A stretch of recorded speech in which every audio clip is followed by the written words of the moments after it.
The message arrived at Earth's Diplomatic Corps headquarters on a cold Tuesday morning. It was written in 17 different languages, each one carefully translated by the Galactic Dominion Empire's linguistic experts. The message was simple and direct. Humanity's presence was requested at the Imperial throne world of Dominia Prime. The reason given was equally straightforward. The Empire wished to welcome humanity into the galactic community with a traditional ceremony of understanding. Captain Sarah Chen read the message 3 times before she understood what it really meant. She had spent the last 6 months learning everything she could about the Galactic Dominion Empire. They ruled 847 star systems. They had maintained peace across their territory for over 600 years. They had never lost a war. Every species that encountered them eventually joined their empire, usually within a few years of first contact. The empire was not cruel. They did not enslave species or destroy worlds without reason, but they were firm believers in what they called natural hierarchy. Strong species led. Weak species followed. It was, according to their philosophy, simply the way the universe worked. Sarah looked up from her desk to see Lieutenant Park Min-jun standing in her doorway. He was holding his own copy of the message. His expression told her that he had figured out what the ceremony would involve. "They are going to try to scare us," Park said quietly. "Yes," Sarah agreed. "They are going to try to scare us very much." The research department had provided them with detailed reports about the Empire's traditional welcome ceremony. When a new species made contact with the Dominion, they were invited to the throne world. There, they were shown the Empire's military might, but not their current military. Instead, the Empire displayed something they called the Trophy Fleet. The Trophy Fleet was exactly what it sounded like. Over the centuries, various species had refused to join the Empire peacefully. They had chosen war instead. They had all lost, and when they lost, the Empire took their greatest warships. These captured vessels were kept in dimensional storage, preserved perfectly. During the welcome ceremony, the Empire would bring them all out at once. Thousands of ships, from hundreds of defeated enemies. It was meant to send a clear message. This is what happens to those who resist. According to the reports, no species had ever chosen to fight the Empire after seeing the Trophy Fleet. The display was simply too overwhelming. The message was too clear. Sarah closed the document on her screen. She looked at Park and smiled slightly. "Well," she said, "I suppose we should not keep them waiting. Start assembling the diplomatic team. I want our best people." "And Park?" "Yes, Captain. Bring the historical database. All of it. Every ship humanity has ever built, lost, or scrapped. I want complete records going back to the first colony missions." Park raised an eyebrow. "May I ask why?" "Just a feeling," Sarah said. "Probably nothing.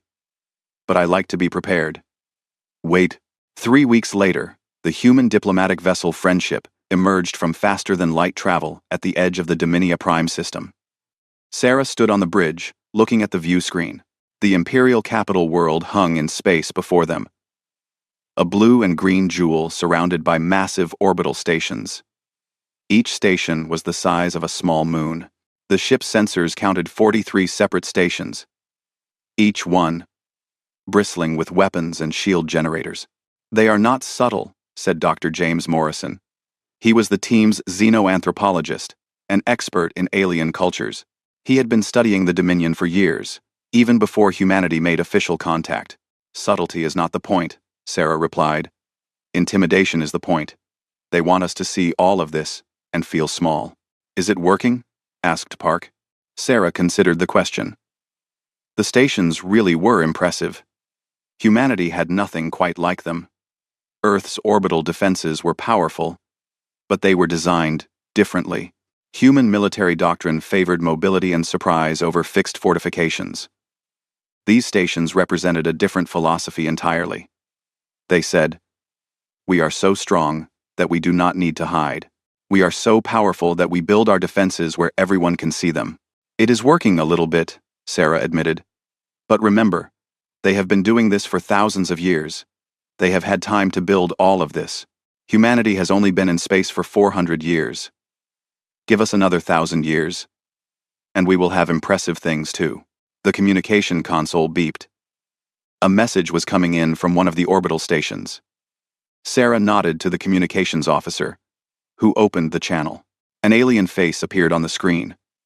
It looked somewhat reptilian, with golden scales and 3 eyes arranged in a triangle pattern on its face.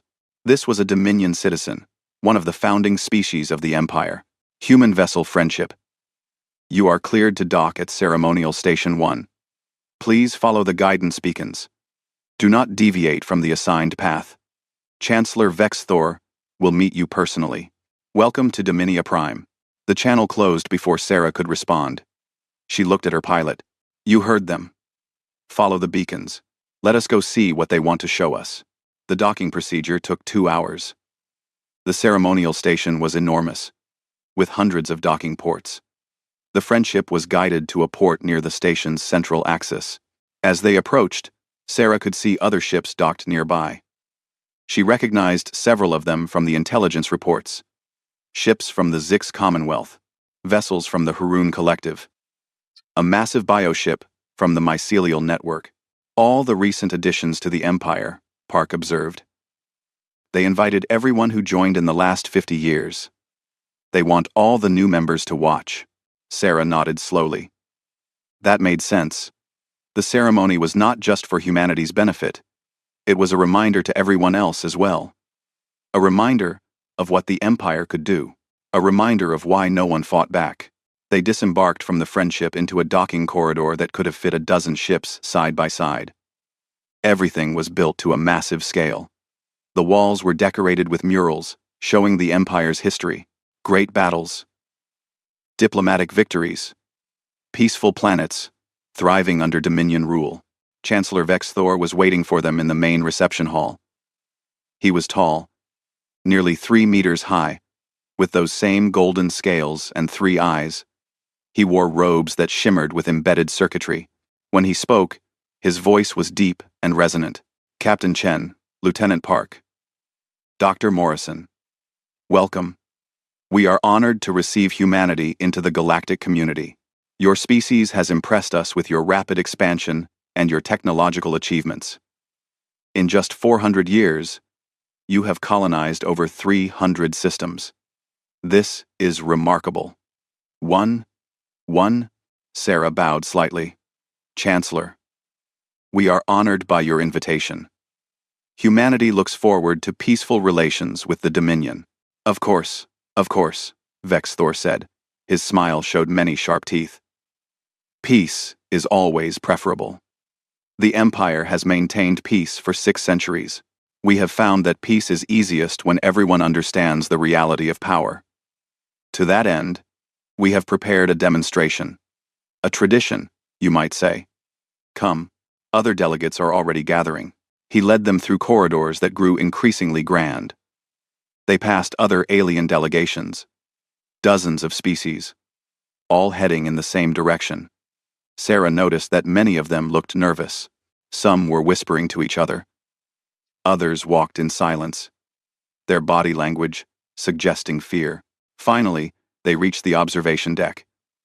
It was a massive amphitheater, built in a half-circle around an enormous transparent viewport. The viewport looked out into open space. Thousands of aliens were already seated in the amphitheater, arranged by species. Chancellor Vex Thor guided the human delegation to a section marked with Earth's symbol. Please, be seated, Vex Thor said. The ceremony will begin shortly. I think you will find it educational.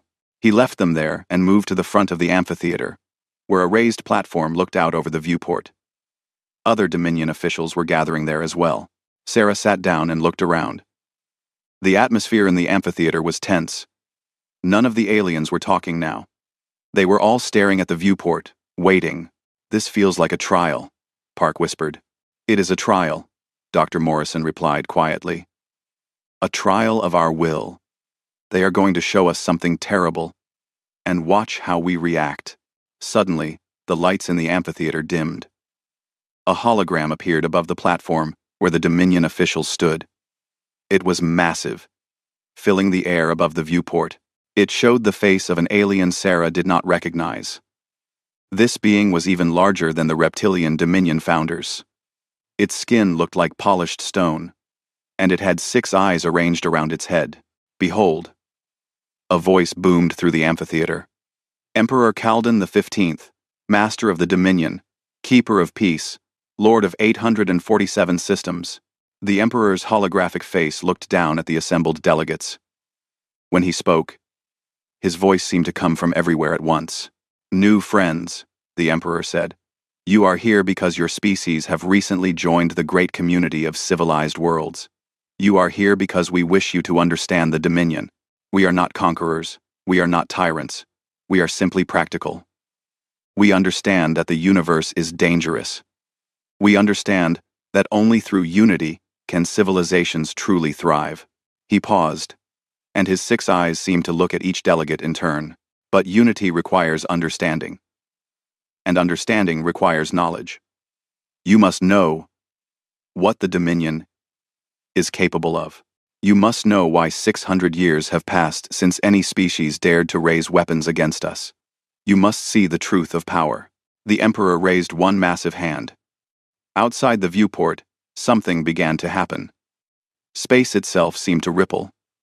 Small tears in reality appeared, growing larger. Witness the trophy fleet, the Emperor declared. Witness the price of defiance. Ships began to emerge from the dimensional tiers. First dozens, then hundreds, then thousands.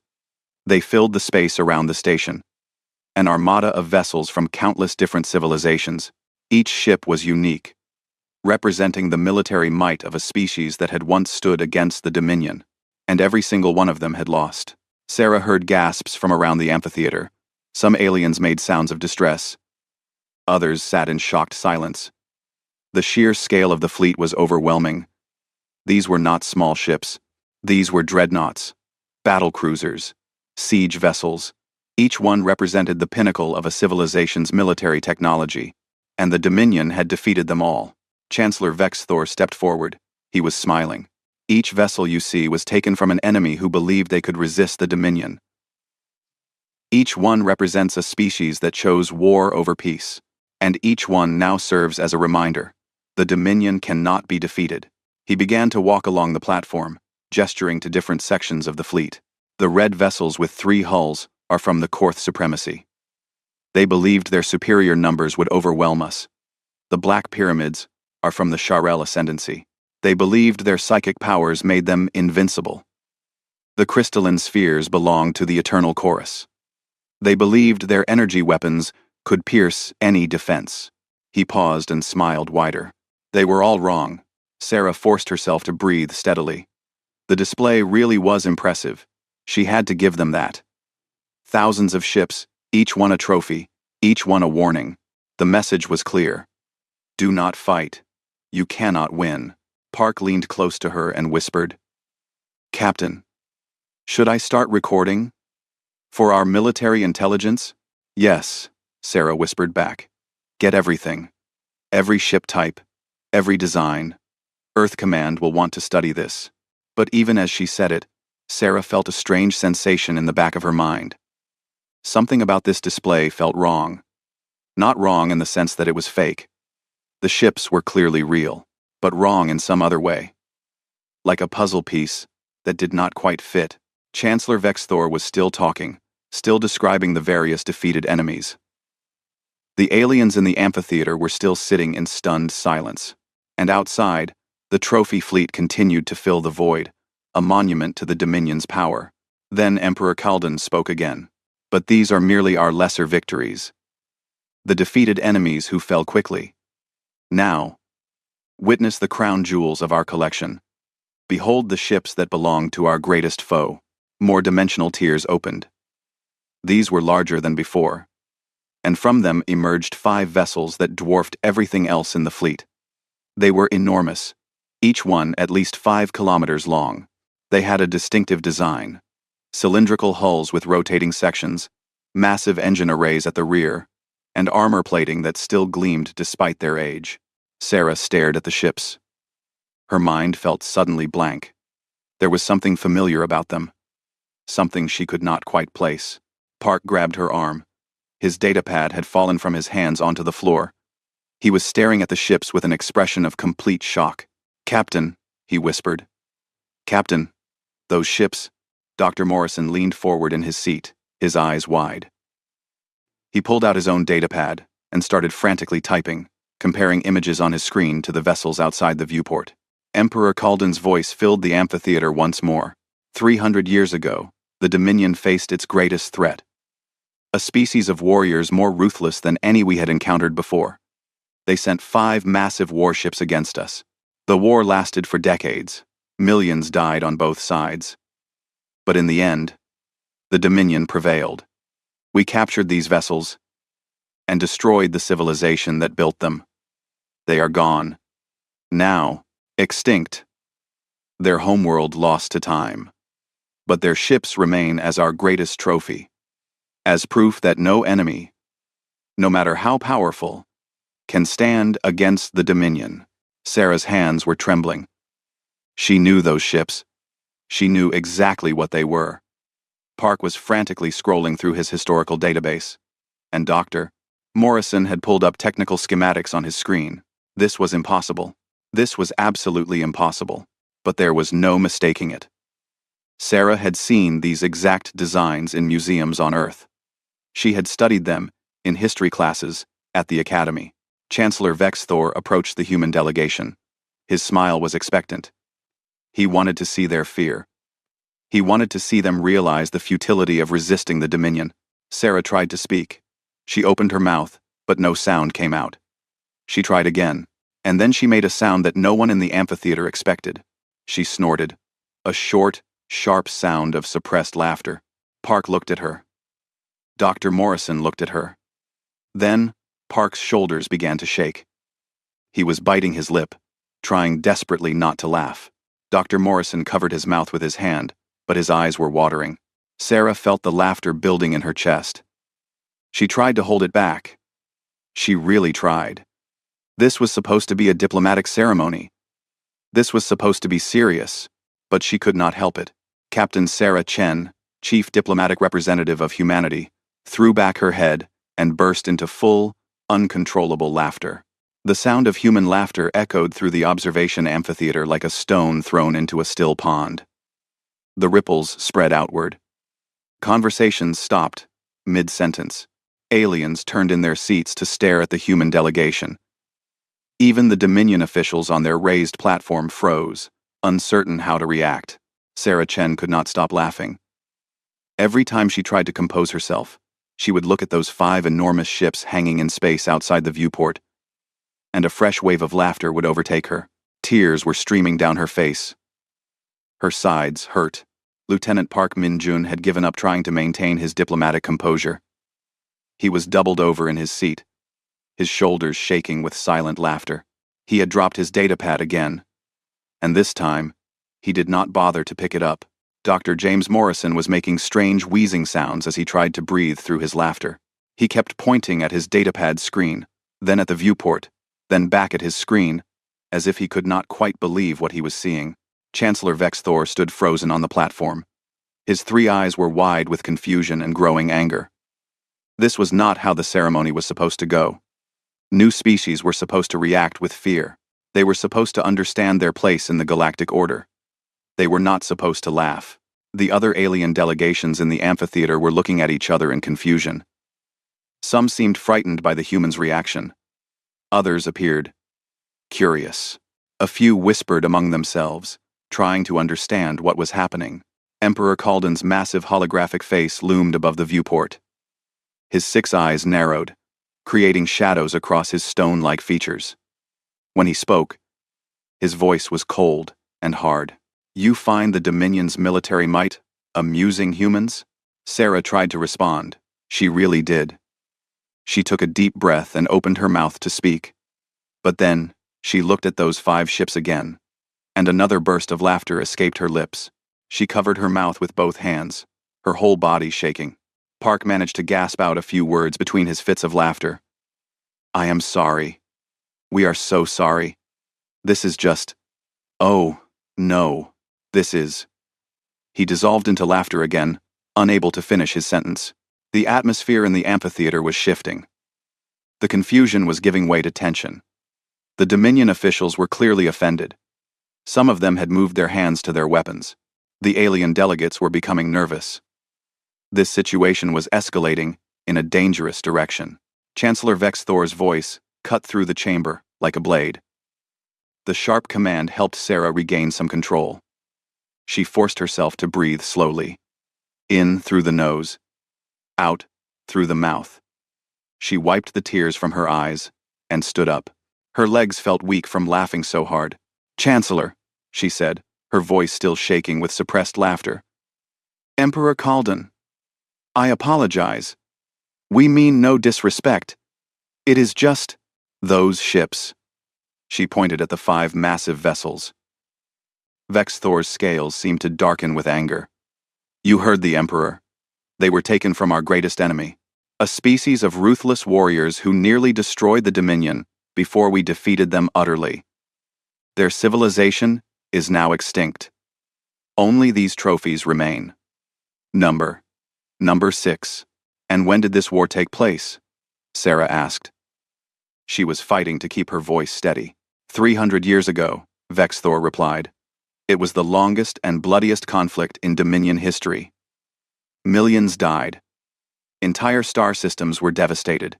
But in the end, as always, the Dominion prevailed. Park had found his datapad and was frantically typing on it. Morrison was doing the same. They were both pulling up records from Earth's historical archives. Sarah looked at the Chancellor. Then, she looked at the Emperor's holographic face. Then, she looked back at those 5 enormous ships floating in space. "Your Majesty," she said slowly. "Chancellor. With all due respect, I need to tell you something important." "Speak," the Emperor commanded. His voice made the floor vibrate. Sarah pointed at the 5 ships. "Those are not warships. Those are not even military vessels. And they definitely did not belong to a species of ruthless warriors." The amphitheater went completely silent. Not a single alien moved or made a sound. Vex Thor's 3 eyes narrowed. "Explain yourself." "Human. Those vessels fought the Dominion for decades. They destroyed entire fleets. They were the most dangerous enemy we have ever faced. I am sure they put up quite a fight," Sarah said. And she could not quite keep the smile off her face. "Their automated defense systems were very good. We built them that way. But Chancellor, those ships are ours." The word hung in the air for a long moment. "Ours," Vex Thor repeated slowly. "Ours," Sarah confirmed. "They belong to humanity. Or they did. 287 years ago, when we lost track of them." 2. Emperor Kalden's holographic face leaned forward. His 6 eyes focused intently on Sarah. "You claim these vessels are human?" "Impossible. Our records clearly show." "Your records show a 300-year war with an unknown enemy," Park interrupted, standing up with his datapad. "I can prove it. May I approach the platform?" Vex Thor looked at the Emperor's hologram. The Emperor nodded slowly. Park walked down to the platform. His datapad held up so the officials could see the screen. Sarah and Morrison followed him. Park pulled up an image on his datapad and projected it into the air using the amphitheater's holographic systems. It showed a ship design that was identical to the 5 vessels outside the viewport. "This," Park said, "is the USS Constitution. Early generation colony transport. Built 295 years ago at the Mars orbital shipyards. It was one of 5 sister ships designed to carry large numbers of colonists to distant star systems." He swiped to another image. "HMS Victoria. Built at the Luna construction docks. Zhenghe. Built at the Earth orbital platform. Maharaja. Constructed at the Venus station. And Yamato, our last early-generation transport, built at the Jupiter yards." Each image matched the ship's outside perfectly. The same cylindrical design. The same rotating habitat sections. The same massive engine arrays. Morrison stepped forward. "These ships were part of humanity's first major colonial expansion. Each one was designed to carry 50,000 colonists, along with all the equipment and supplies needed to establish a new colony. They were not warships. They were civilian transports. Vex Thor's scales had lost some of their color. But the war, the battles, the decades of fighting. Sarah pulled up another set of records on her datapad. According to Earth's historical archives, all 5 of these ships were reported missing 287 years ago. They departed from the Sol system on their assigned routes, but they never reached their destination colonies. We assumed they were lost to some kind of malfunction or accident. She looked at the Chancellor. The dates match, do they not? When did your war with the unknown enemy begin? Vex Thor consulted a datapad that one of his assistants handed him. His hands were shaking slightly. 287 years ago. The first encounter was 287 years ago. Park pulled up more technical specifications. These ships were equipped with automated defense systems. We had to protect the colonists and equipment from pirates and other hazards. The defense protocols were quite sophisticated. If the ships were attacked, they would fight back automatically. End quote. But there were no colonists on board, Morrison added. That is the funny part. Well, funny to us. Probably not funny to you. Sarah nodded. You see, about 290 years ago, humanity invented a much better, faster-than-light drive. It made these old ships obsolete almost overnight. The new drive could move ships twice as fast and use half the energy. We were going to scrap these 5 transports, but someone had a better idea. She pulled up another document. The colonies were already established at the destination systems. They needed equipment, farming machines, manufacturing systems, construction tools, water purification units, all the heavy equipment that was originally supposed to travel with the colonists. So we loaded all 5 ships with equipment and supplies, programmed them to autopilot to the colony systems, and sent them on their way. Unmanned? Vex Thor's voice was barely a whisper. Completely unmanned, Sarah confirmed. No crews, no colonists. Just cargo holds full of tractors and water pumps and industrial fabricators. And of course, the automated defense systems. We could not turn those off. Safety regulations. The implications were starting to sink in across the amphitheater. Aliens were leaning forward in their seats, straining to hear every word. The Dominion officials on the platform looked like they had been struck by lightning.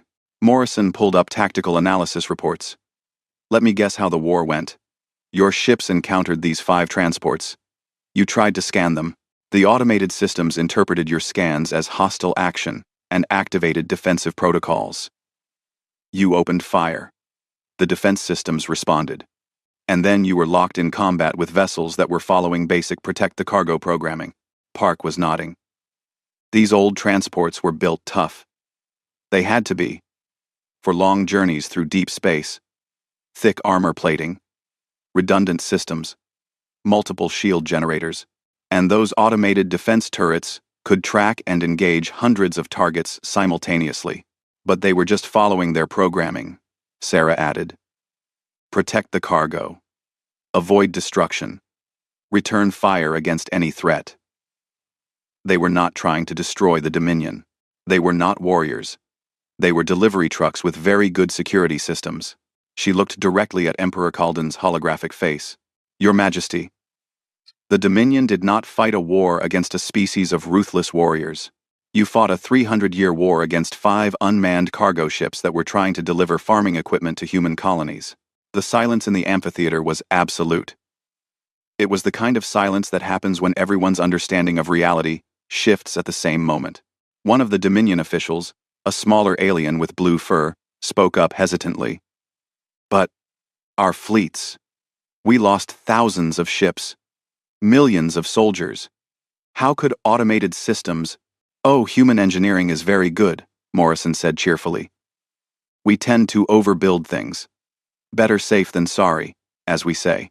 And these transports had to protect very valuable cargo. We programmed them to be extremely defensive. Park pulled up combat analysis data from Earth's military archives.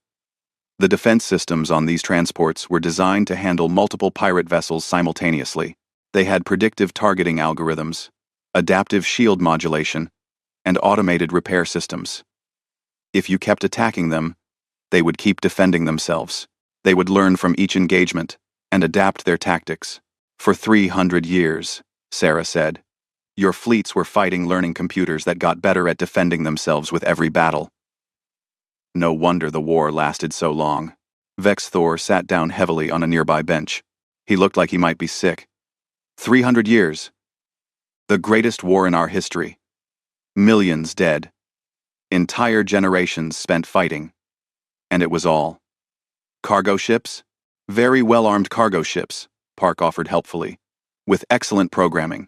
Another Dominion official, this one with green scales, spoke up. But we captured them eventually. We won the war. We defeated these ships. Morrison nodded.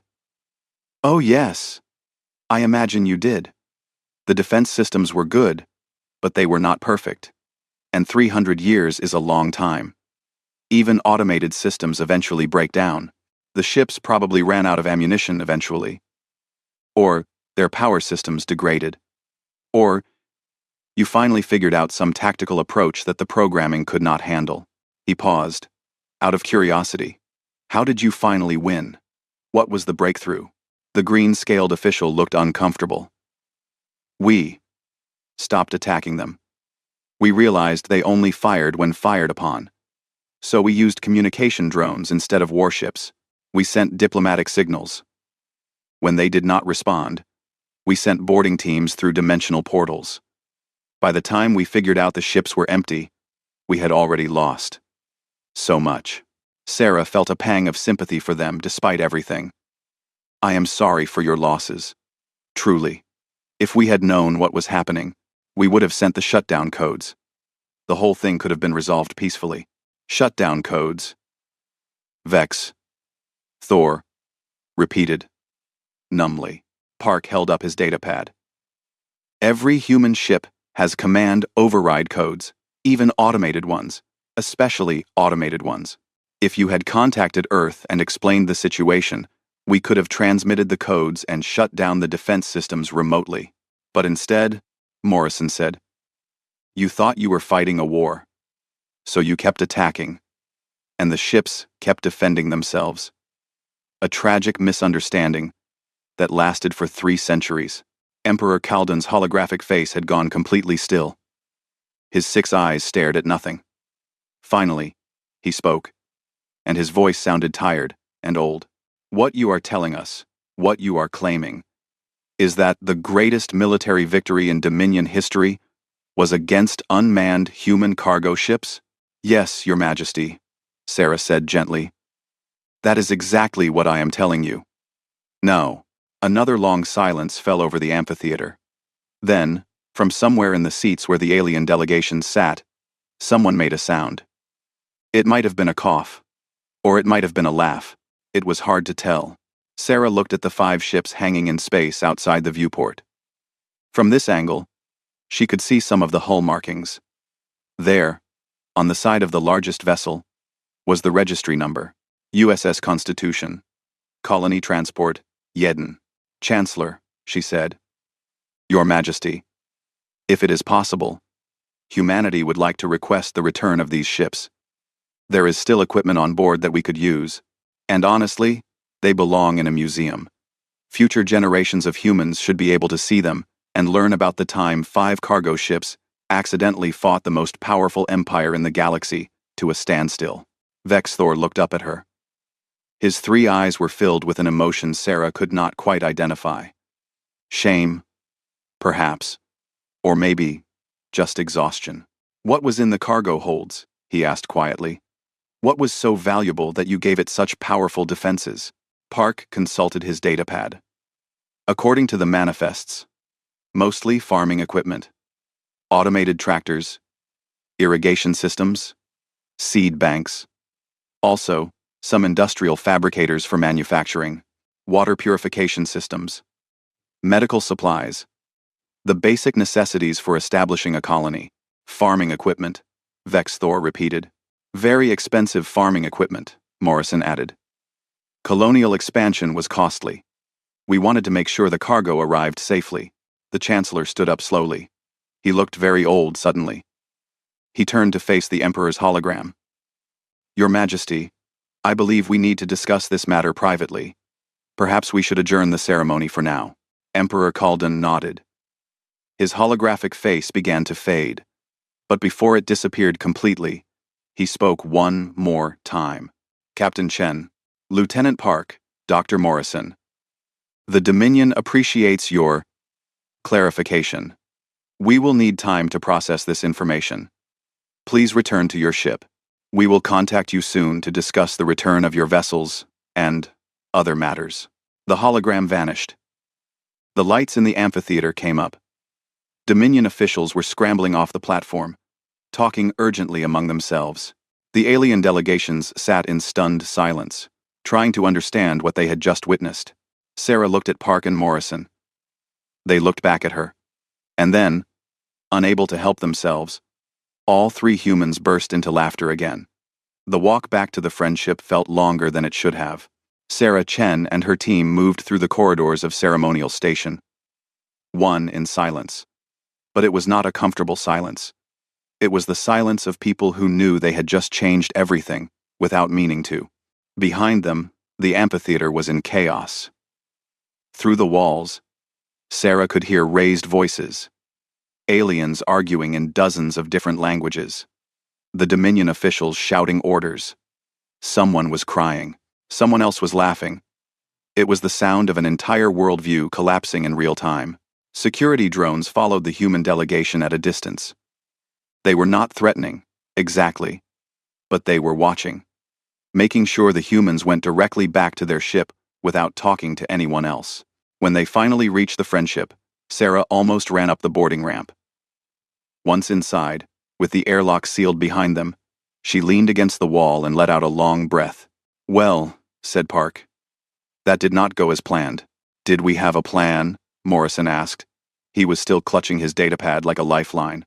"The plan was to watch their display, look appropriately impressed, and then begin formal diplomatic discussions," Sarah said. She laughed, but it sounded a bit hysterical even to her own ears. The plan was definitely not to accidentally reveal that their greatest military victory was against unmanned cargo ships. She pushed herself off the wall and headed for the bridge. Her crew looked up as she entered. They had been watching the ceremony through the ship's sensors. Their expressions ranged from shock to barely suppressed amusement. "Captain," said Lieutenant Yuki Tanaka, the friendship's pilot. "Are we expecting trouble? Should I prepare for immediate departure?" Sarah considered the question. The Dominion had let them leave the station. They could have detained them. They could have arrested them for insulting the Empire. Instead, they had let them go. That was a good sign. Probably. "Not yet," Sarah said.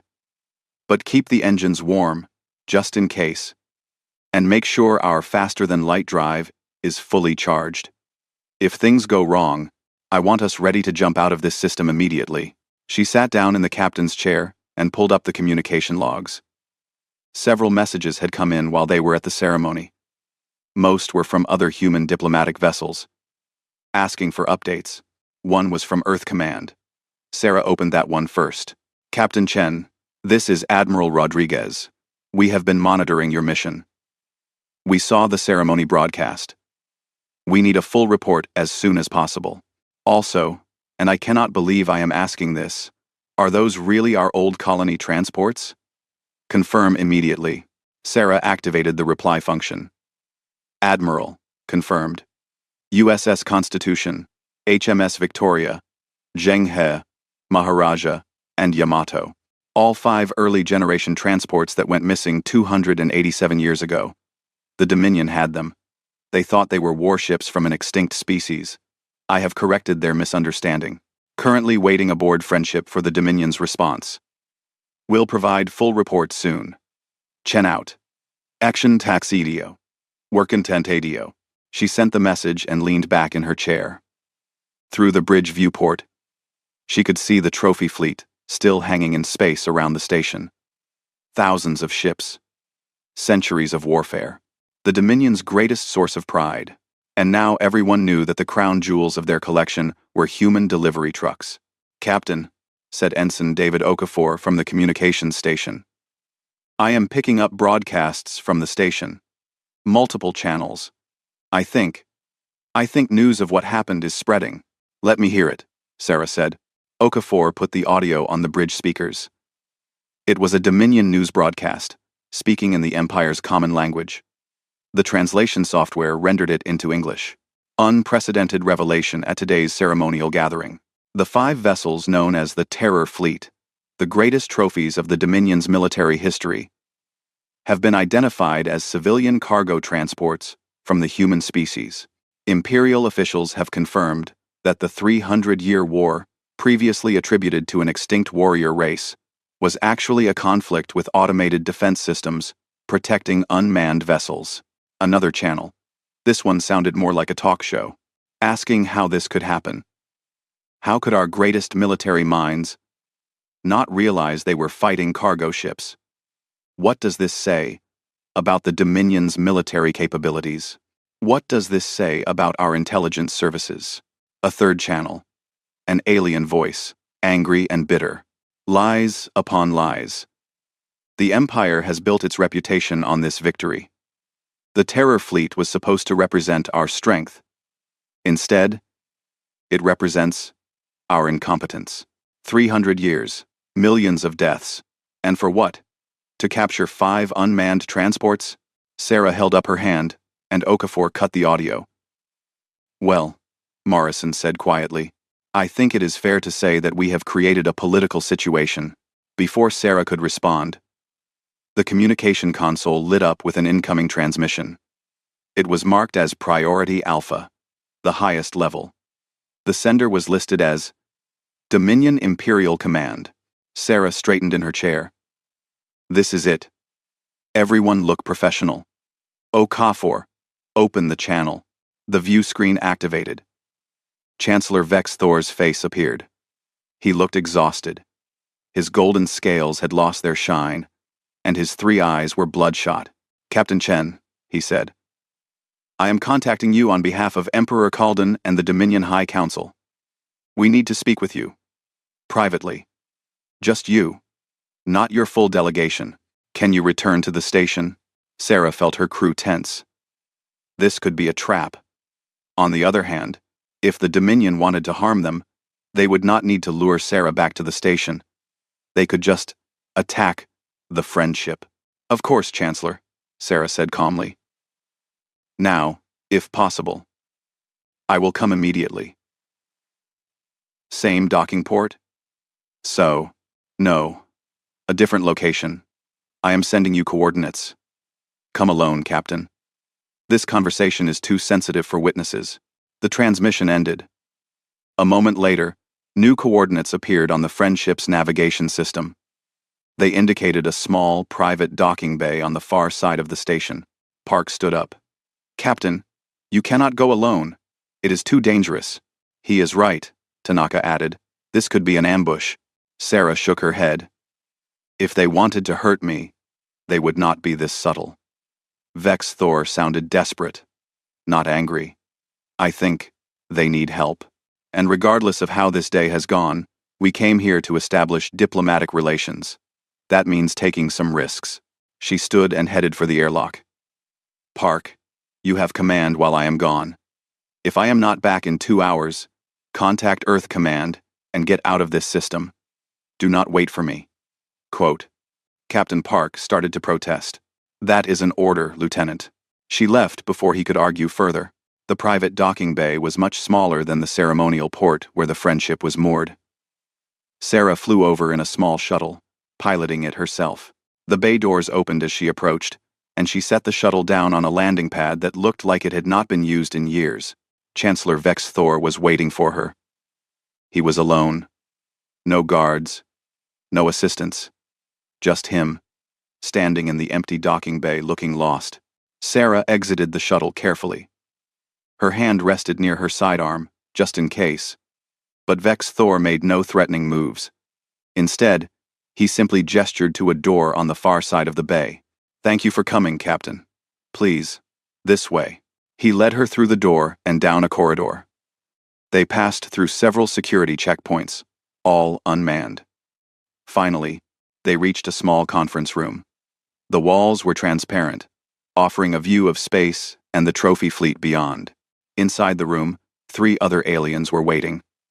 Sarah recognized 2 of them from the ceremony. The blue-furred official, and the one with green scales. The third was new. An alien that looked like it was made of living crystal, its body refracting light into rainbow patterns. Captain Chen, Vex Thor said formally. Allow me to introduce War Leader Krath. He indicated the green-scaled alien, Intelligence Director Mivsha, the blue-furred one, and High Counselor Zin, the crystal being. Together with Emperor Kalden and myself, we form the Dominion High Council. We are the 5 individuals who govern the Empire. Sarah bowed slightly to each of them. Please, sit. Vex Thor said. We have much to discuss. They're well. One no. Sarah sat at the conference table. The 5 council members took seats around her. No one spoke for a moment. Finally, High Counselor Zin broke the silence. When the crystal being spoke, its voice sounded like wind chimes. Captain Chen, we need to ask you something. And we need you to answer honestly. What you revealed today at the ceremony. About the cargo ships. Was this some kind of strategy? A deliberate attempt to humiliate the Dominion? Sarah looked at each council member in turn. They all seemed genuinely confused and hurt. She realized they were trying to understand whether humanity had planned this as some kind of power move. No, she said firmly. Absolutely not. We had no idea those ships were here. We had no idea what the Dominion ceremony would involve. When we saw the Constitution and the others, we were shocked. The laughter was genuine. It was not calculated. But you did humiliate us, War Leader Krath said. His voice was bitter. Intentional or not, you have destroyed our reputation. The Terror Fleet was the foundation of the Dominion's authority. Every species in the Empire knew that we had defeated the most dangerous enemy in the galaxy. Now everyone knows we spent 3 centuries fighting delivery vehicles. Sarah could not argue with that. I am sorry. If I could take it back. But would you? Intelligence Director, Mivsha interrupted. Her blue fur rippled with agitation. If you had known the truth beforehand, would you have revealed it anyway? Or would you have let us continue living in ignorance? That was a harder question. Sarah thought about it carefully before answering. I do not know, she admitted.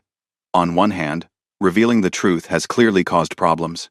On the other hand, you were building your entire civilization's reputation on a misunderstanding. Eventually, someone would have figured it out. Better to learn the truth from us, in private, than to have it exposed by an enemy during a war. Vex Thor leaned forward. That is what concerns us most, Captain. What happens now? This information is already spreading. We have tried to suppress the broadcasts, but it is too late. Within days, every species in the Dominion will know. Within weeks, every independent civilization in the galaxy will hear the story. The Empire's authority is built on strength. Without that authority, everything falls apart. High Counselor Zin's crystalline body flickered. Already, we are receiving reports of unrest. Some member species are questioning whether they need to remain in the Empire.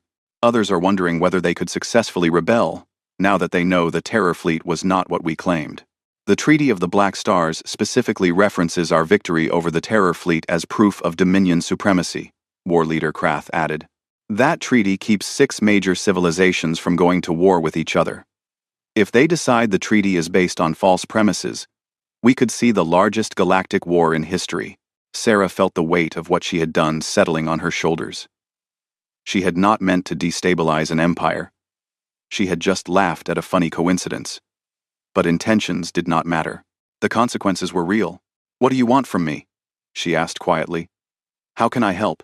The 5 council members looked at each other. Some silent communication seemed to pass between them. Finally, Vex Thor spoke. We need you to tell us the truth about humanity's real military capabilities. Not your cargo ships, your actual warships. Because, Captain, if we are going to stabilize the Empire, we need to understand exactly what we are dealing with. Intelligence Director Mivsha pulled up a holographic display. It showed star charts. Human space was marked in blue. Hundreds of systems. You said humanity has only been in space for 400 years. Yet you have colonized over 300 systems. That is a rate of expansion that far exceeds the Dominion's historical growth. Your technology must be significantly more advanced than we realized. Those cargo ships fought our fleets to a standstill for 300 years. War Leader Krath said. And they were obsolete. You said so yourself. You said you built better, faster than light drives, and made those ships outdated. That was 290 years ago. What have you built since then? Own 4. Sarah understood what they were asking. They needed to know whether humanity was a threat. They needed to recalibrate their entire understanding of the galactic power structure. And they needed to know whether they should be afraid. She thought about the ships she had seen in human space. The modern fleet. The vessels that actually were designed for war, not for carrying colonists and farming equipment. All right, she said. I will tell you. But first, you need to understand something about humanity. We do not like war. We really do not. We have fought terrible wars among ourselves, and we learned hard lessons from them. When we went to the stars, we promised ourselves we would be better. We would seek peace first. Always. She paused. But we are not naive. We know the universe can be dangerous. So yes, we built warships. Real ones. And we built them using the same philosophy that made those cargo ships so hard for you to defeat. Which is? Vex Thor asked. We over-engineer everything, Sarah said simply. We build things to last. We build in redundancy. We build things that can take damage and keep working. And we build things that can be upgraded. Those cargo ships were 290-year-old technology. And they still gave your fleets trouble. Our modern warships are significantly more advanced. She pulled out her own datapad and brought up some images. They showed sleek vessels, much smaller than the massive cargo transports, but clearly designed for combat. These are Defender-class frigates. Standard patrol vessels. There are approximately 15,000 of them in service across human space. Each one is designed to operate independently for up to 5 years, without resupply.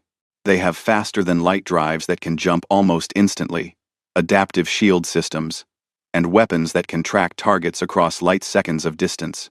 She swiped to another image. These are Guardian-class cruisers. Heavy combat vessels. We have about 3,000 of them. They are designed to fight in coordinated groups, sharing sensor data and overlapping their defensive fields. Each one carries enough firepower to destroy a small moon. Another swipe. Sentinel-class battleships. Capital vessels. We have 200 of them. Each one is essentially a mobile fortress. They can generate shields strong enough to deflect asteroid impacts. They carry weapons that can crack planetary crust. And they have manufacturing systems on board that can build new, smaller ships in the field. The Dominion Council members were staring at the images. Their expressions ranged from shock to fear. 15,000 frigates, Mivsha whispered. 3,000 cruisers. 200 battleships. That is, more ships than the Dominion's entire active military, War Leader Krath finished. And you said these are your standard forces? Yes, Sarah confirmed. We also have specialized vessels. Science ships for exploration. Engineering ships for construction. Medical ships, diplomatic vessels like the Friendship, and we have reserve fleets that can be activated in an emergency.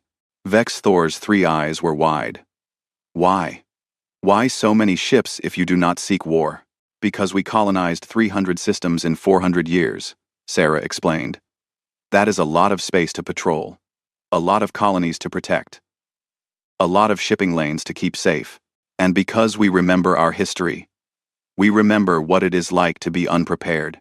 We swore we would never be helpless again. She looked at each council member. But Chancellor, War Leader, all of you, please understand. We did not build these fleets to conquer. We built them to protect. Every ship I showed you is designed with defense in mind. Fast shields, long-range sensors, the ability to evacuate civilians quickly. Our military doctrine is all about preventing fights, not winning them. But you could win them, High Counselor Zin said. It was not a question. Sarah thought about how to answer that. Honesty seemed like the best policy at this point. Yes, she said quietly. If we had to, we could. The silence that followed was heavy. Finally, Emperor Kaldan's voice filled the room. Sarah looked around and saw a holographic projector had activated. The Emperor's massive stone face looked down at them all. I have been listening to this conversation, he said. Captain Chen, I have a question. Your cargo ships fought the Dominion for 300 years. Millions of my people died in that conflict. Do you seek revenge? Do you hold us responsible for those deaths? Sarah shook her head firmly. No, Your Majesty. It was a misunderstanding. A tragic one, yes, but not malicious. You did not know the ships were unmanned. You were defending yourselves against what you thought was an enemy. We do not blame you for that. Then what do you want? The Emperor asked. You have proven you are more powerful than the Dominion. You could demand tribute, territory, subjugation. What is your price for peace? Sarah stood up. She looked at the Emperor's hologram, then at the council members around the table. Your Majesty, counselors, humanity does not want tribute. We do not want territory. We definitely do not want to subjugate anyone. What we want is simple. We want friends. The word hung in the air of the conference room like something fragile and strange. Friends. It was such a simple concept, and yet the 5 members of the Dominion High Council stared at Sarah Chen as if she had just spoken in an unknown language. Emperor Kaldan's holographic face showed confusion. Friends, he repeated slowly. You want the Dominion to be friends with humanity? Yes, Sarah said. War Leader Krath stood up abruptly. His green scales darkened with agitation. Captain Chen, with respect, we are the Galactic Dominion Empire. We rule 847 star systems. We have maintained order in this region of space for over 600 years. We do not have friends. We have subjects and allies and trade partners. But friends? That is not how empires work. Maybe that is the problem, Sarah said quietly. The room went silent again. High Counselor Zin's crystalline body stopped refracting light. Intelligence Director Mivsha's blue fur lay completely flat. Chancellor Vexthor's 3 eyes were fixed on Sarah with an intensity that was almost frightening. Explain, Vexthor said. Sarah chose her words carefully. This was a delicate moment. Everything could fall apart if she said the wrong thing. Chancellor, your empire is built on intimidation. On the idea that you are too powerful to challenge. The trophy fleet was the ultimate symbol of that power. But now, that symbol is broken. You are worried that species will rebel, that your authority will collapse, and maybe it will, if the only thing holding the empire together was fear. She gestured to the viewport, where the thousands of trophy ships still hung in space. But what if you built something different? What if, instead of ruling through strength, you led through cooperation? What if the Dominion became a place where species chose to belong, not because they were afraid of the consequences, but because membership made their lives better? War Leader Krath made a dismissive gesture. A pretty dream, Captain, but naive. Species are loyal only as long as they are afraid, or as long as they benefit. Remove the fear, and they will leave. It is the way of the universe. Is it? Sarah challenged. War Leader, humanity has 300 colonized systems. We do not rule them. We do not intimidate them. Each colony is independent. They have their own governments, their own laws. Some of them disagree with Earth. Some of them have conflicts with other human colonies. But they all choose to remain part of human civilization. Do you know why? Why? Mivsha asked. Because we offer them something worth having. Protection. Yes, but also trade, technology sharing, cultural exchange. When a colony faces a crisis, other colonies send help without being ordered to. When a new colony is established, older colonies send experts and resources to help it succeed. We built a civilization based on mutual benefit, not fear. Sarah pulled up her datapad and showed them more data. The Dominion controls 847 systems. Humanity controls 300. But our economy is larger than yours. Our technology advances faster. Our people are happier. Not because we are better than you, but because we structured things differently. Chancellor Vex Thor leaned forward, studying the data. His 3 eyes moved rapidly as he processed the information. How is this possible? The Dominion has existed for thousands of years. Humanity has only been in space for 4 centuries. Because fear is expensive, Sarah said. Think about it, Chancellor. How many resources does the Dominion spend on maintaining order? How many ships are devoted to patrol duty, making sure no one rebels? How much of your budget goes to intelligence services, watching for signs of dissent? How much innovation is lost because species are afraid to share new ideas that might make them seem too powerful? She saw understanding dawning on some of their faces, particularly Mivsha, the intelligence director. Her blue fur was starting to bristle again. In human space, colonies compete to develop new technology because they know they can profit from sharing it. Scientists collaborate across light years because they want recognition, not because they are ordered to work together. Our economy grows because people trust each other enough to take risks. When you build a civilization on cooperation instead of fear, you get more innovation, more growth, more prosperity. Emperor Kaldan's hologram shifted.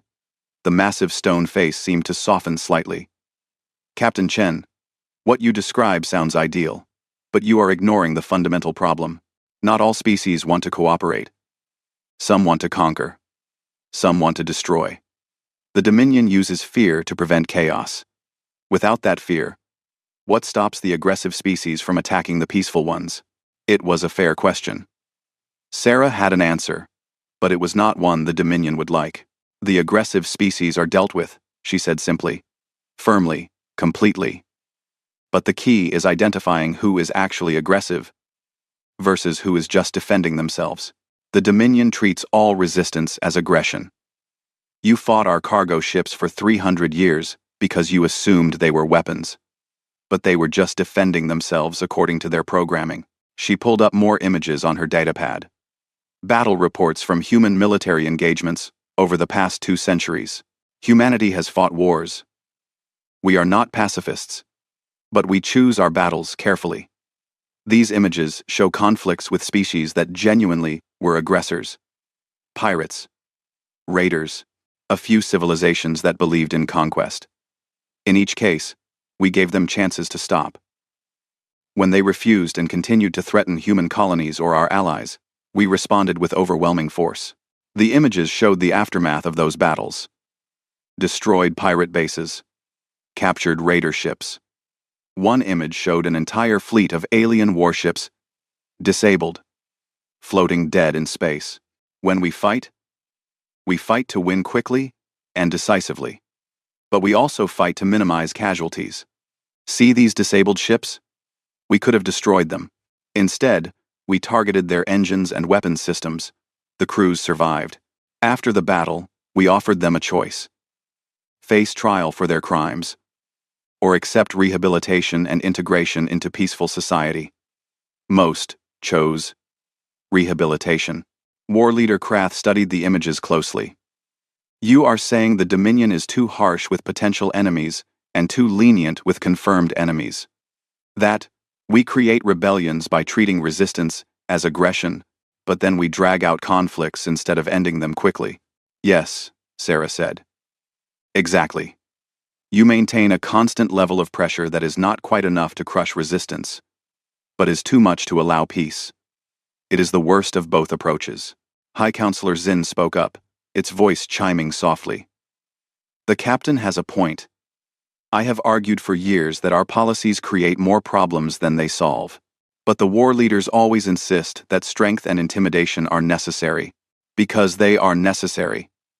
Krath snapped. You saw what happened today. The moment our strength was questioned, species began talking about rebellion. That proves my point. Krath. No, Vex Thor said slowly. It proves Captain Chen's point. Our empire is built on fear. When that fear is removed, everything collapses. But an empire built on cooperation would not collapse. It would continue because people choose to remain part of it. Mivsha was pulling up data on her own console. I have been running calculations. Captain Chen, if humanity wanted to conquer the Dominion, what would stop you? Based on the military assets you have described, you could defeat our fleets. Sarah nodded. Probably. We have more ships, and they are more advanced. But conquest would be stupid. Why? The intelligence director asked. Because conquering the Dominion would turn 847 systems against us. We would spend centuries fighting rebellions. We would have to garrison every world. Our economy would collapse under the strain. And for what? What would we gain? Some territory we do not need? Resources we could get through trade? The loyalty of species that hate us? Conquest is expensive and pointless when cooperation is cheaper and more productive. Sarah stood and walked to the viewport. The trophy fleet filled the view. Thousands of ships. Thousands of defeats. Thousands of species who had chosen to resist rather than cooperate. Your Majesty, counselors, you asked what humanity wants. I will tell you exactly what we want. We want to trade with the Dominion. We want to exchange technology and culture. We want to collaborate on scientific research. We want to help you transition from an empire built on fear to a civilization built on mutual benefit. And yes, we want to be friends. She turned back to face them. But we also want those 5 cargo ships back. They are ours. They contain equipment that belongs to human colonies. And honestly, they belong in museums where people can learn from this entire ridiculous situation. Emperor Kaldan was quiet for a long moment. His 6 eyes seemed to look past Sarah, focusing on something distant. Captain Chen, he said finally, you have given us much to think about. The High Council needs to discuss this privately. But I have one more question. If we refuse your offer of friendship, if we insist on maintaining our empire as it is, what will humanity do? Sarah met his gaze steadily. Nothing, Your Majesty. We will not attack you. We will not try to force change on you. But we will not join your empire either. We will maintain our own civilization, pursue our own path. We will trade with any Dominion members who want to trade with us. We will accept any species that wants to leave the empire and join human space, and we will defend ourselves. If attacked, you would accept refugees from the Dominion? Vex Thor asked sharply. Of course. Any species that wants to live in human space is welcome, as long as they follow our laws and respect others. That is how we have always operated. War Leader Krath's scales darkened further. That would destabilize the empire. You would be encouraging species to leave. No, Sarah corrected. We would be giving them a choice. If they choose to leave, that tells you something about the empire. Does it not? If the only way to keep species in the Dominion is to prevent them from having options, then maybe the Dominion needs to change. Intelligence Director Mivsha made a sound that might have been a laugh. She has a point, War Leader. If our empire only survives by eliminating alternatives, it deserves to fall. She was marked a video. She was Buddy Brand. Traitor, Krath hissed. Realist, Mivsha replied calmly. I have spent my career watching for threats to the Dominion. I have analyzed every species, every faction, every potential enemy, and Captain Chen is right. Fear is expensive. It costs us resources, innovation, and growth. Meanwhile, humanity has built a civilization that is smaller than ours, but more dynamic, more prosperous, and yes, more powerful. We can either learn from them, or we can fall behind. Chancellor Vex Thor stood up. Enough. We are not going to resolve this here and now. Captain Chen, thank you for your honesty. It has been illuminating. Please return to your ship. The High Council will deliberate and contact you with our decision. Sarah bowed. Of course, Chancellor. I am available whenever you are ready to talk. She turned to leave, but Emperor Kaldan's voice stopped her. Captain, one more thing. Those cargo ships. The USS Constitution and the others. What was their cargo? You said farming equipment and industrial systems. But specifically, what were they carrying? Sarah pulled up the manifest on her datapad. Let me see. Constitution had automated agricultural systems, seed banks for 400 different crop species, water purification systems, soil processing equipment. Victoria carried mining and refining systems. Zheng, he had manufacturing systems for building construction. Maharaja had medical equipment and supplies. And Yamato had educational materials and entertainment systems for the colonists. She looked up at the Emperor. Why do you ask? The massive stone face was unreadable. Because I want to understand what we fought for 300 years. The greatest war in our history. Millions dead. And it was over farming equipment. And water pumps, Sarah added. And entertainment systems. Yes, Your Majesty. That is what it was over. The universe is absurd, Emperor Kalden said quietly. Then his hologram faded away. Sarah left the conference room and made her way back through the station to her shuttle. The security drones still followed her, but they kept their distance. When she reached the small docking bay, she was surprised to find someone waiting by her shuttle. It was a young alien, barely adolescent, with silver scales that marked them as a different species than the golden-scaled Dominion founders. The young alien was holding a datapad and looked nervous. Captain Chen? They said in accented English. Yes? I am student scholar Pix Ral. I study at the Imperial Academy. I watched the ceremony today. I heard what you said about the cargo ships. I have been researching humanity since first contact. I wanted to ask you something, if you have time. Sarah checked her chronometer. She still had time before her 2-hour deadline. Of course. What do you want to know? Pix Ral's silver scales flushed with color, indicating embarrassment. Is it true that humanity has exploration vessels whose only purpose is to study things, not to claim territory or find resources, but just to learn? Yes, Sarah said. We have an entire fleet of science vessels. Their mission is to explore, study, and discover. Why? Asa? Why? Because that is what I want to do. Pix Ral said quietly. I want to explore. I want to learn about new species and new worlds. But in the Dominion, exploration is always about expansion, about claiming new systems for the Empire. There is no place for someone who just wants to learn. Sarah smiled. In human space, there are dozens of universities that would love to have you. Science ships that would welcome a xenologist. Research stations studying everything from stellar formation to alien botany. If that is what you want to do, you can do it. Pix Ral's scales flushed with a different color. Hope, Sarah realized. The young alien was feeling hope. Could I really? Pix Ral asked. But I am not human. Would I be welcome? Of course, Sarah said.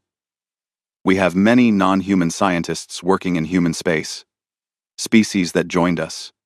Refugees from other empires. Explorers who liked what we were doing and decided to stay.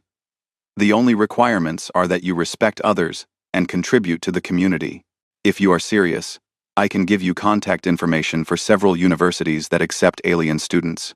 She pulled out her datapad and transmitted the data to Pix Ral's device. The young alien stared at the information with wide eyes.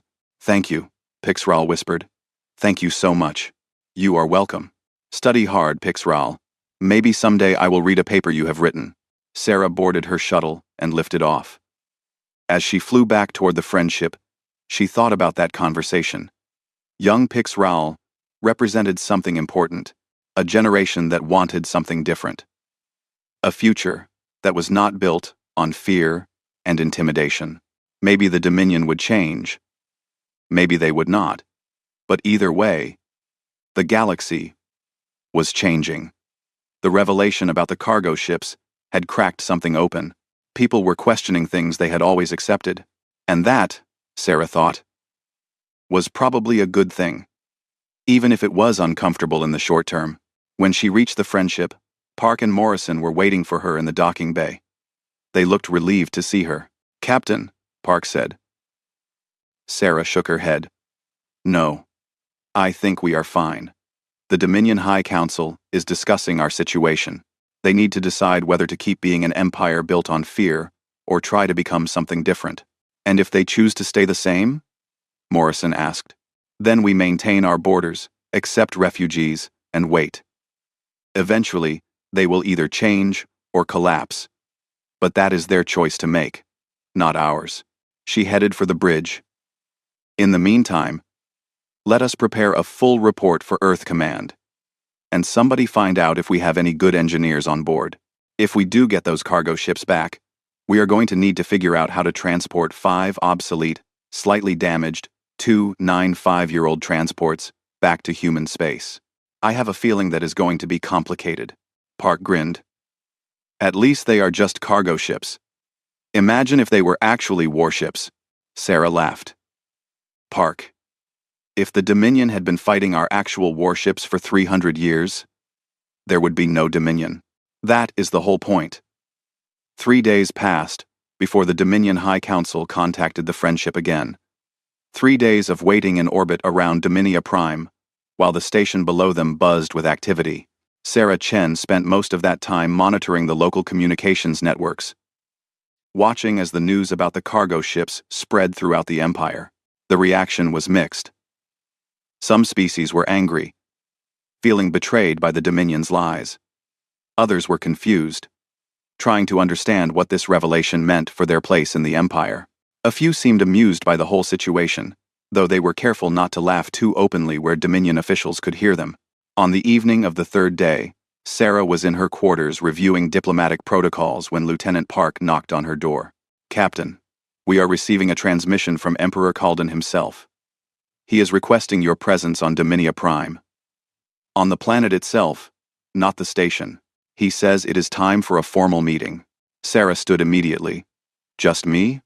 Or the whole delegation? The whole delegation. And he is asking us to bring our full historical records of the cargo ships. Every detail we have. Armasting. Sarah felt a flutter of nervousness in her stomach. A planetary invitation was significant. It meant they were being taken seriously. It also meant they were entering the heart of the Dominion's power structure. If things went wrong down there, escape would be much harder. Tell the Emperor we accept. Prep the shuttle for planetary descent. Full formal protocols. I want everyone looking their absolute best. 6 hours later, Sarah and her team were descending through Dominia Prime's atmosphere in their diplomatic shuttle. The planet was beautiful from orbit, with vast oceans and green continents. As they descended, they could see massive cities that stretched for hundreds of kilometers, architecture that combined natural growth with advanced technology, gardens that floated on anti-gravity platforms, monuments that touched the clouds. The Dominion's capital was ancient and impressive in a way that human cities were not. Earth's oldest cities were thousands of years old. Dominia Prime's capital had stood for tens of thousands of years. The weight of that history was visible in every structure. They landed at the Imperial Palace, a complex so large it had its own weather system. Mountains had been carved into towers. Rivers flowed through gardens, designed by species long extinct. And at the center of it all stood the throne chamber, a building made from a single massive crystal that had been hollowed out and shaped over centuries. Chancellor Vex Thor met them at the landing pad. He looked different than he had 3 days ago. His scales had regained their shine, and his 3 eyes were clear and focused. He seemed to have come to some decision. Captain Chen, Lieutenant Park, Dr. Morrison, welcome to Dominia Prime. The Emperor is waiting. Please, follow me. He led them through the palace complex. Everywhere they went, aliens stopped to stare at the human delegation. Word had clearly spread about who they were and what they had revealed. Some of the looks were hostile. Others were curious. A few seemed almost grateful. The throne chamber was as impressive as Sarah had expected. The crystal walls refracted light into patterns that seemed to move and shift. The floor was polished so smooth, it looked like water. And at the far end, raised on a platform that put him above everyone else, sat Emperor Calden. The massive stone-like being looked even more imposing in person than his hologram had suggested. He was at least 10 meters tall, with those 6 eyes arranged around his head in a pattern that let him see in all directions at once. His skin really did look like polished stone, gray and white with veins of gold running through it. The 5 members of the High Council were present as well, standing on platforms arranged around the Emperor's throne. Sarah recognized them all now. Chancellor Vex Thor, with his golden scales, War Leader Krath with his green scales, Intelligence Director Meev Shah with her blue fur, High Counselor Zin with its crystalline body, and a 5th member Sarah had not met before, a being that looked like it was made of living water, constantly flowing and reforming. Treasurer Nim, Vex Thor whispered to Sarah, indicating the water being. She manages the Empire's economy. Emperor Kalden's voice filled the chamber. Captain Sarah Chen of Earth, you stand before the throne of the Galactic Dominion Empire. 3 days ago, you revealed information that has shaken the foundation of our civilization. You exposed a truth that we had hidden from ourselves. For this, we should be angry. We should punish you for your disrespect. Sarah felt her team tense beside her. This was it, the moment when things could go very wrong. But we are not angry, the Emperor continued. We are grateful. The word echoed through the crystal chamber. Grateful. Sarah blinked in surprise. Emperor Kalden shifted his massive body, and the platform under him adjusted to support his weight. For 3 days, the High Council and I have debated. We have argued. We have examined every aspect of Dominion policy and history. And we have come to a conclusion. The Empire, as it exists now, is unsustainable. End. Murmurs rippled through the chamber. Sarah noticed there were other aliens present. Observers standing in galleries around the room. They were hearing this announcement for the first time. The Dominion was founded on the principle of order through strength, Kalden said. For millennia, this principle served us well. But Captain Chen is correct. We built an empire on fear, and fear is expensive. It costs us innovation. It costs us growth. It costs us the loyalty of our member species. Most importantly, it costs us the opportunity to build something better. War Leader Krath stepped forward. Your Majesty, I must protest. If we abandon our principles now, in the wake of this revelation, we will be seen as weak. Species will rebel. The Empire will collapse. Then let it collapse, Emperor Kalden said calmly. The chamber went silent. Every alien froze. Sarah was pretty sure she had stopped breathing. I am serious, Kalden continued. If the only way to maintain our empire is through constant intimidation and fear, then it deserves to collapse. Captain Chen showed us that there is another way. Humanity has built a civilization based on cooperation and mutual benefit. It is smaller than our empire, but it is more prosperous, more dynamic, more resilient. They offer us a model for change. High Counselor Zin's crystalline body chimed softly. The Emperor and I have been discussing this for 3 days. We propose a fundamental restructuring of the Dominion. Not an empire, but a confederation. Member species would have genuine autonomy. They would choose to belong because membership benefits them, not because they fear the consequences of leaving. Treasurer Nim's watery form rippled. The economic analysis supports this approach. Fear-based compliance costs approximately 40% of our gross domestic product in enforcement and suppression activities. If we redirected those resources into development and trade, we could increase prosperity across all member systems within a generation. Intelligence Director Meev Shah added, my projections show that voluntary cooperation would actually increase security, not decrease it. Species that choose to belong will defend the Confederation against external threats. Species that are forced to belong become internal threats themselves. Chancellor Vex Thor looked at Sarah. Captain Chen, the High Council wishes to propose a treaty with humanity. We call it the Treaty of Mutual Prosperity. In this treaty, the Dominion would formally transition from an empire to a confederation. We would adopt many of the principles that make human civilization successful. In exchange, we ask that humanity share its technology and expertise to help us through the transition. Sarah's mind was racing. This was much more than she had expected. She had hoped for a peaceful resolution, maybe a trade agreement. But the Dominion was proposing to completely restructure itself based on the human model. Your Majesty, counselors, I am honored by this proposal. But I must be honest. This transition will be difficult. Some species will resist the changes. Some of your own officials will fight to maintain the old system. It could take decades. It might even lead to civil war. We know, Emperor Kaldan said. But the alternative is worse. If we continue as we are, the empire will slowly decay. Species will rebel, one by one. We will spend centuries fighting to maintain control until eventually we are too weak to continue. Better to change now, while we still have the strength to manage the transition. War leader Krath had not moved from his position. His green scales were dark with anger. Your Majesty, I cannot support this. To abandon everything the Dominion has built, everything we have achieved, because of one embarrassing revelation. It is not about embarrassment, Kaldan interrupted. It is about effectiveness. War leader, answer me honestly. Would the Dominion military be able to defeat humanity in a war? Krath hesitated. The silence stretched out. Finally, he said, No, Your Majesty. Based on the information Captain Chen provided, humanity's military would defeat us. Their technology is more advanced. Their tactics are more flexible. Their industrial base is more productive. We would lose. And if humanity chose to conquer the Dominion, could we stop them?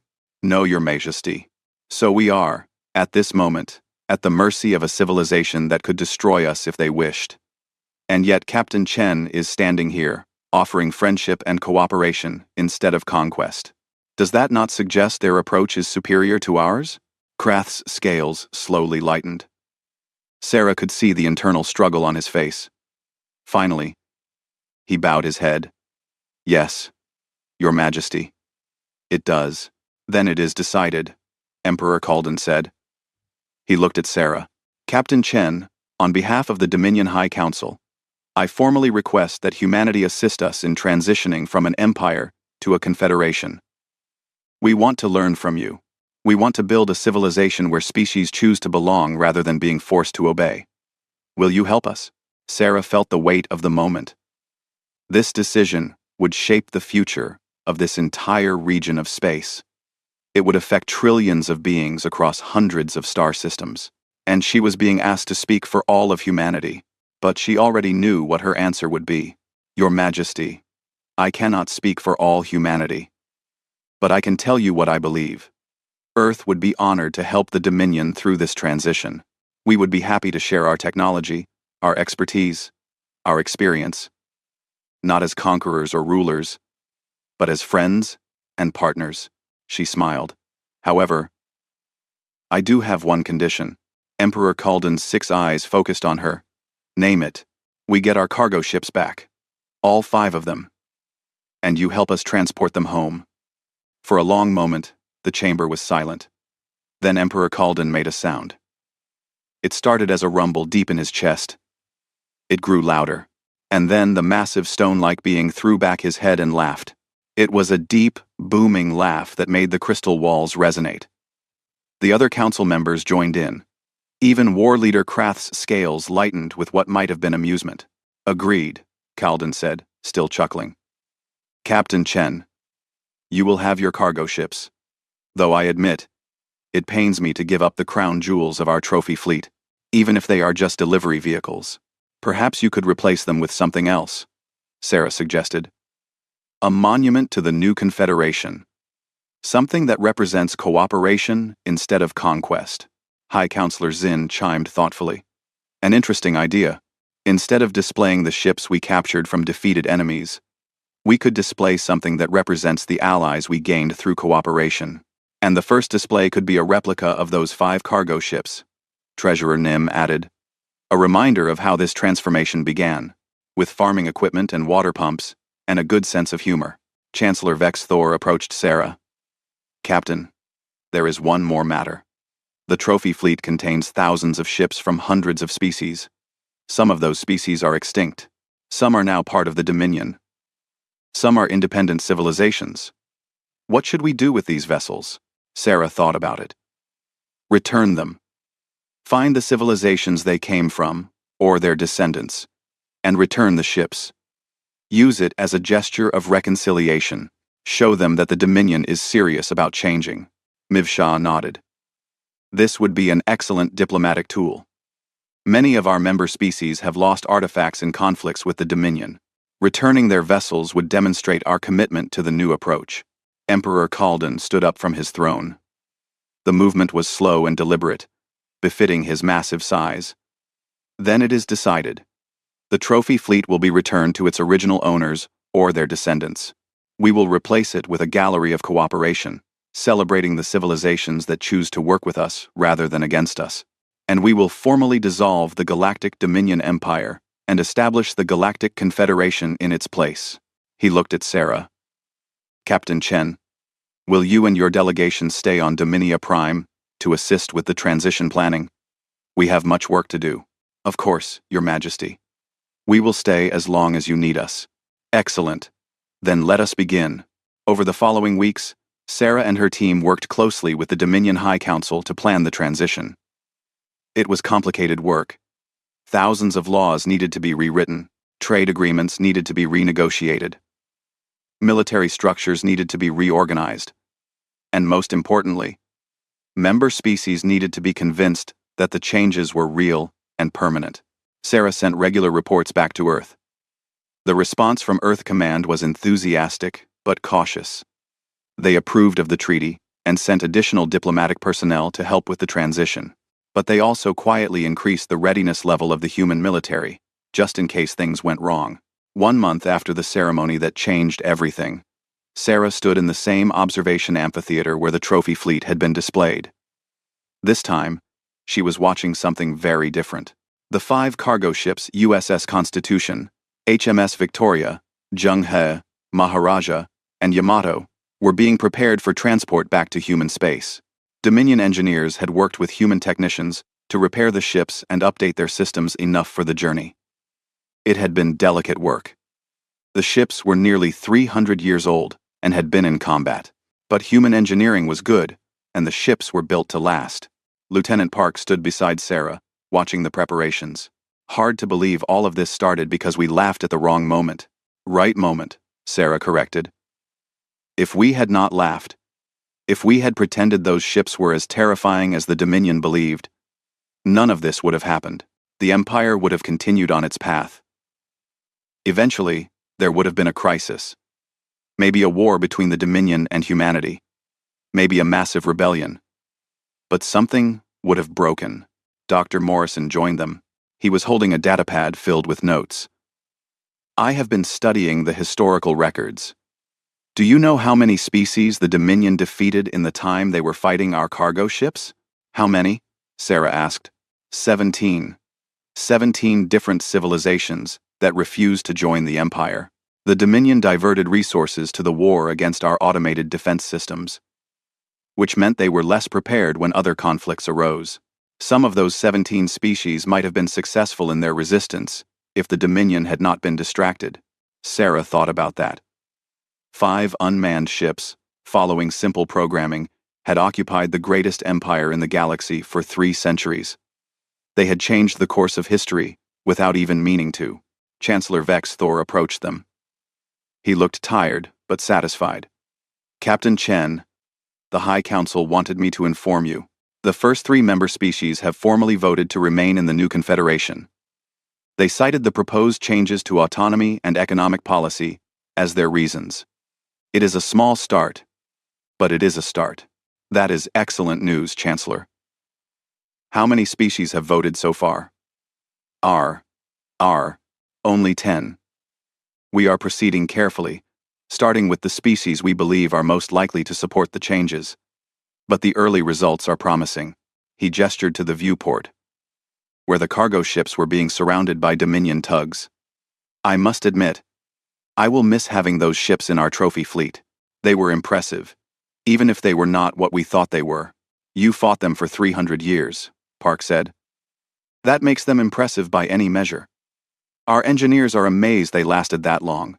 Vex Thor's 3 eyes focused on the ships. Captain Chen, may I ask you something personal? Of course. When you first saw those ships and realized what they were, what did you feel? Before the laughter. What was your first emotion? Sarah thought back to that moment in the amphitheater.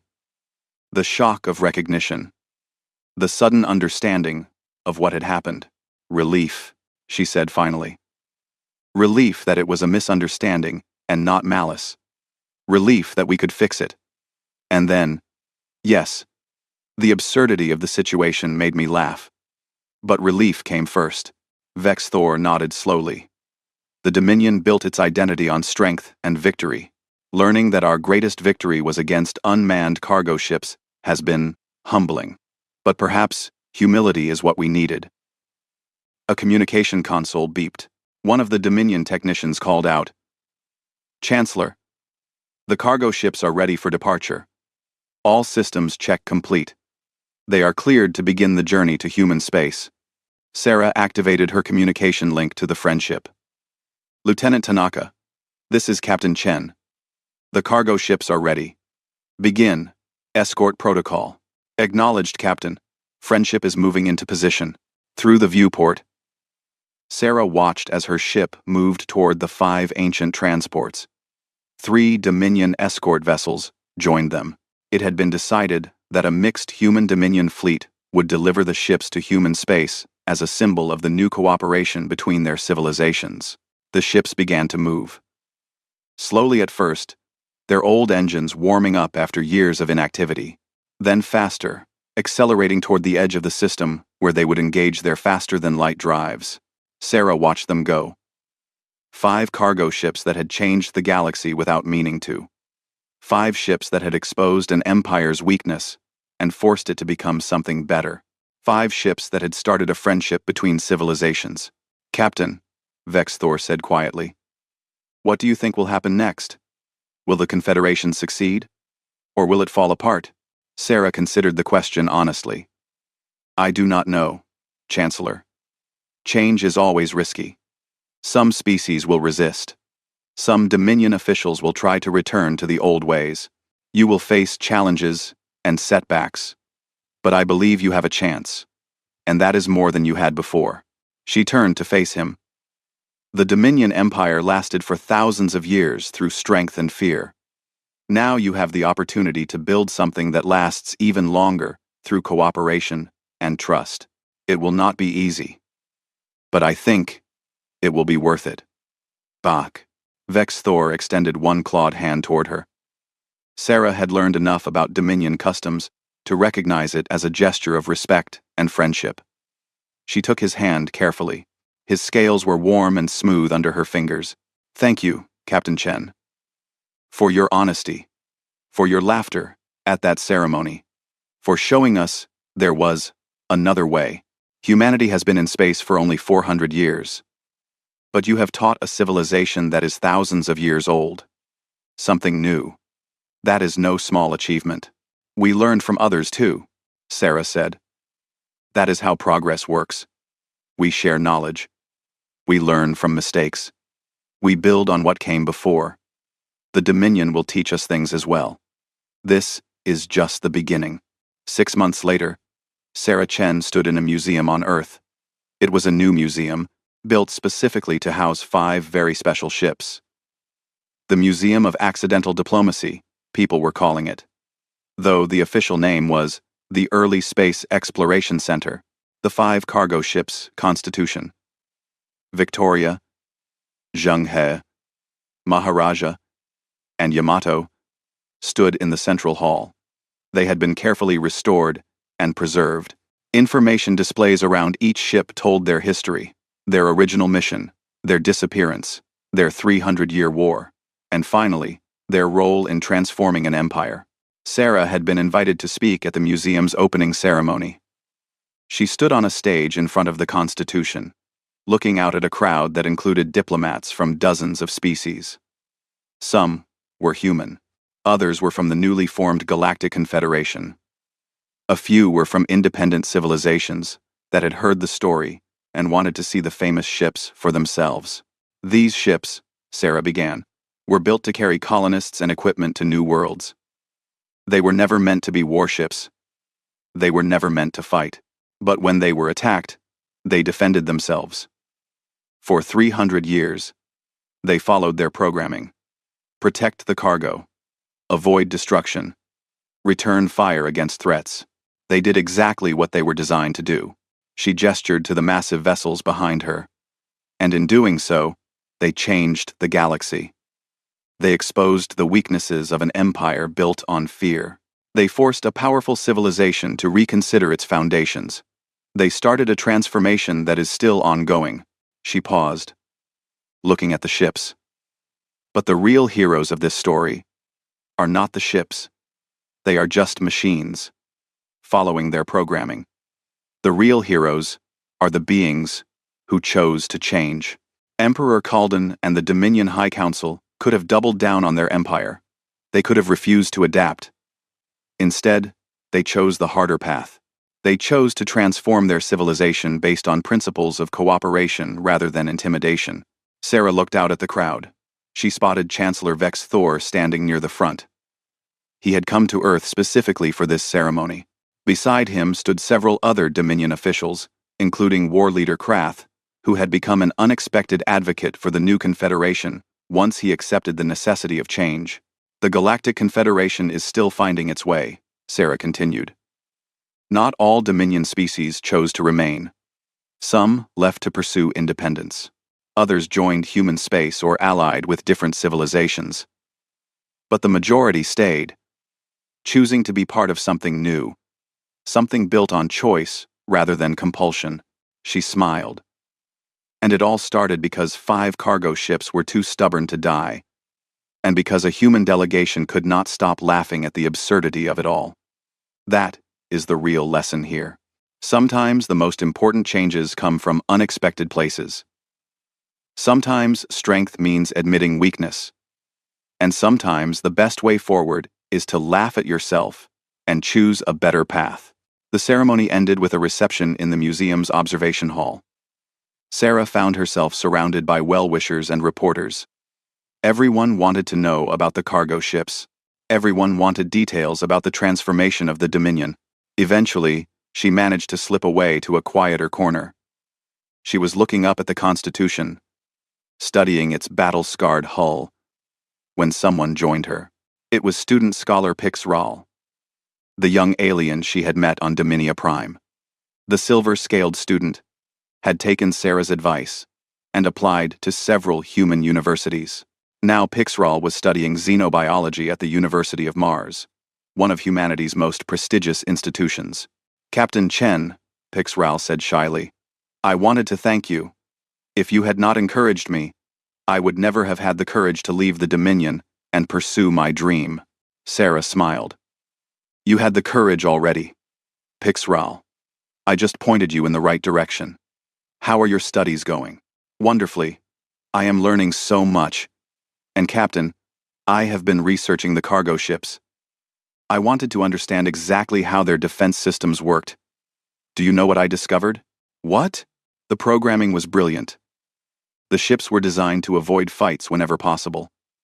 They would only fire if actually attacked.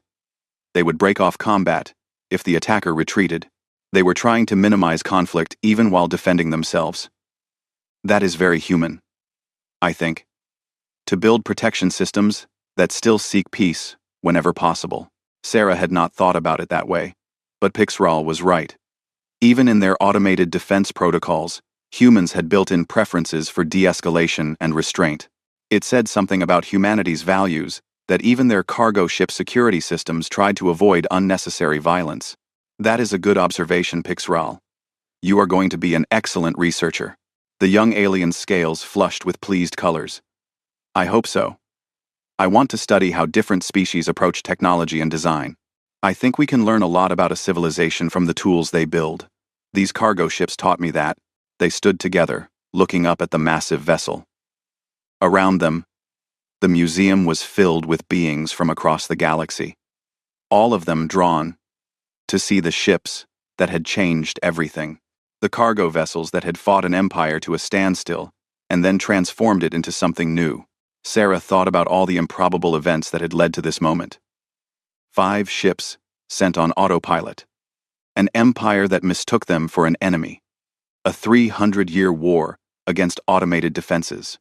A ceremonial display meant to intimidate that instead exposed a fundamental truth. And laughter, human laughter, that started a revolution. The universe really was absurd sometimes. But that absurdity, Sarah had learned, could lead to wonderful things. The Galactic Confederation was not perfect. There were still problems, still challenges, still species that resisted change. But it was better than what had come before, and it would continue to improve, as long as people chose cooperation over conquest, friendship over fear. She looked at the plaque mounted on the wall beside the Constitution. It read, USS Constitution, Colony Transport 01, launched 295 years ago to carry colonists and equipment to New Terra. Lost in transit. Fought the Galactic Dominion Empire for 300 years. Sparked the transformation of an empire into a confederation. Returned home to remind us that sometimes the greatest victories come from places we never expected. And that laughter can change the galaxy. Sarah smiled. It was a good epitaph for 5 ships that were just trying to deliver farming equipment. And it was a good beginning for a new era of galactic cooperation.